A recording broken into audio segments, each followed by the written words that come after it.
The Trump administration responding in court to CNN's lawsuit. CNN, as you remember, sued the Trump administration yesterday over its pulling the press credentials of chief White House correspondent Jim Acosta. And now the president is responding. CNN's Brian Stelter is here with the very latest. So what is the administration saying? The administration's filed a response in court ahead of this 3:30 p.m. hearing. CNN's asking, of course, for a temporary restraining order to get Acosta's press pass back right away. But the White House is saying that President Trump has, quote, broad discretion to decide who gets in and who gets out of the White House. In other words, the president's saying he gets to choose.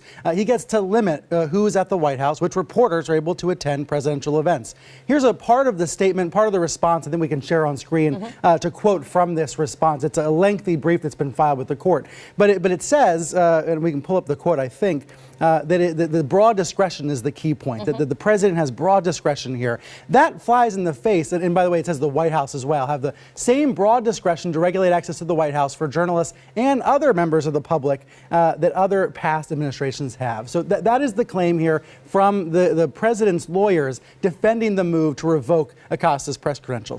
The reason why this is going to be interesting this afternoon, Kate, is because Secret Service regulations, the Code of Federal Regulations, says something different. The regulations are pretty clear that unless you're a threat to the president's life, press passes are not going to be revoked. So this is going to be the legal battle that unfolds later today. And the evolving reason why his credential was pulled. As we're talking to attorneys, that's a big question of kind of what that means in the grand scheme of things. Right, and in this new brief, there's no mention of that claim from last week that he had placed his hands on a White House intern.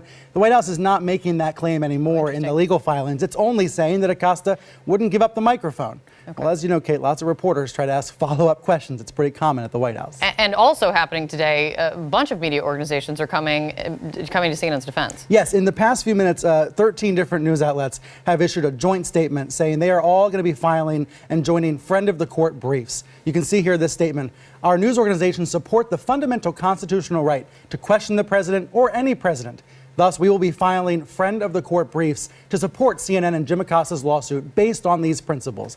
Kate, this is the Associated Press, Fox News, Bloomberg. This is NBC, the New York Times, the Washington Post. These are not outlets that usually agree on anything, but they are all agreeing on these basic First Amendment values. And I think it is noteworthy that Fox News is represented in this group. After all, a lot of commentators on Fox News, like Sean Hannity, have been criticizing Jim Acosta. Some of them have even said his credentials should have been revoked. And yet the news side of Fox News is saying that they stand for a First Amendment right. And it speaks to this is bigger than Jim Acosta. Absolutely. That's what this speaks to. Absolutely, because today it's Acosta, but it might be a reporter at the New York Times or Fox News next week.